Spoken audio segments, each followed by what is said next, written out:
3-4 दिन से हमारे वीडियो ना आवत रहे। खेसारी फैन तू लोग नाराज मत होइए, कैसे कोई भी खेसारी भैया का अपडेट ना मिलत रहे, चाहे उनकर गाना के चाहे उनकर पोस्टर के। यही वजह से हमारा कोई वीडियो ना आवत रहे। जब तक खेसारी भैया कोई अपडेट ना मिले तो हम वीडियो कहाँ से बना पाए।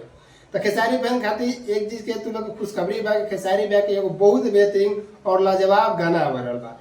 तो तू लोग वीडियो के साथ बना रहे। कौन सा वीडियो बा, कौन सा गाना बा, कहाँ पे देखे और सुने के मिली, सब चीज विस्तार से बात कर जाई। एक वीडियो में अगर कोई पहली बार आए होगी तो वीडियो को लाइक करके चैनल को सब्सक्राइब कर ली। अगर फेसबुक पर देखा तो फॉलो जरूर कर ली, ताकि ऐसे नहीं वीडियो का अपडेट तू लोग को सबसे पहले मिलत रहे। तो चला बताओ, खेसारी लाल यादव और शिल्पी राज जी की आवाज में गाना होता जो कि बहुत ही लाजवाब बा, बहुत ही बेहतरीन बा। मतलब कि तू लोग बता दो चाहते नहीं, खेसारी भैया के गाना का नाम रखा गया बा कमर तुरले पहले। डिस्प्ले पर चला था पोस्टर, तू लोग देख सकता है। ये खेसारी भैया गाना जब वीडियो को शूट कर रहा बानी, एक दिन पहले गाना यूट्यूब चैनल पर अपलोड कर दो बा। एक दिन गाना पुराना बा, लेकिन खेसारी भैया गाना पुराना होकर चाहे नया, अगर हम वीडियो नहीं बनेले तो आवाज से बने, चाहे 4 दिन हो जाए चाहे 5 दिन हो जाए, ओकरा वीडियो तो जरूर बनाए। काहे से कि जितना भी खेसारी फैन वीडियो को देखे ला लोग, तो मतलब जे ना जानत हो कि बारे में, उनका गाना के बारे में, तो हमारे वीडियो देखला के बाद गाना के जाकर सुनी, अपना प्यार और आशीर्वाद खेसारी भैया के दी। तो चलो वीडियो बताओ थे। जैसे कि खेसारी भैया गाना कमर तुरले पहले, खेसारी भैया के बेहतरीन और लाजवाब एक पोस्टर बा, देख सकते हो तुम लोग डिस्प्ले पे। बहुत ही बेहतरीन और बहुत ही टाइम अपन निकाल के वीडियो के जो पोस्टर बनावल गइल बा, बहुत ही लाजवाब और बेहतरीन बनावल गइल बा। तो तू लोग बता दो चाहते नहीं, शिल्पी राज और खेसारी भैया की आवाज अगर मिक्स हो जाला तो बहुत कोई के पसीना छूटे लगला। काहे से कि दोनों जाके ड्यूट संगावेला ना, तो बहुत सुपर डुपर हिट होके गाना।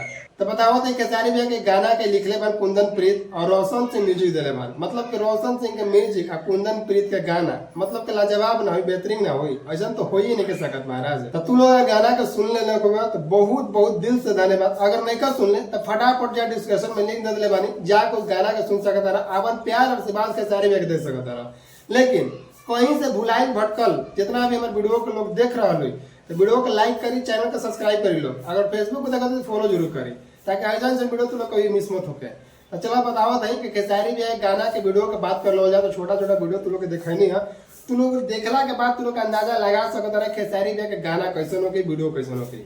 तो ज्यादा देर मत करो, फटाफट डिस्क्रिप्शन में जा, लिंक दिल बन, जाके तुम लोग सर्च करके देख सकता है। ना तो यूट्यूब पर जा, यूट्यूब पर जाके कमर तुरला पहले खेसारी लाल यादव सर्च कर, तुम लोग फटाफट उनका गाना आके प्ले हो जाए, पूरा चले लागे तुम लोग के डिस्प्ले पर। तो बस यही इतना बतावे का तैयारी, यानी खेसारी लाल यादव जी के गाना आ चुकल बा। जितना भी खेसारी पर वीडियो के देख रहा बड़े, वीडियो के दबा के तुम लोग शेयर कर दो। जेकरा जानकारी नहीं के अभी तक भाई, जे जाके गाना सुनले नहीं के अभी तक ले, वो लोग जाके फटाफट सुन ले। तो वीडियो के दबा के तुम लोग शेयर कर दिया।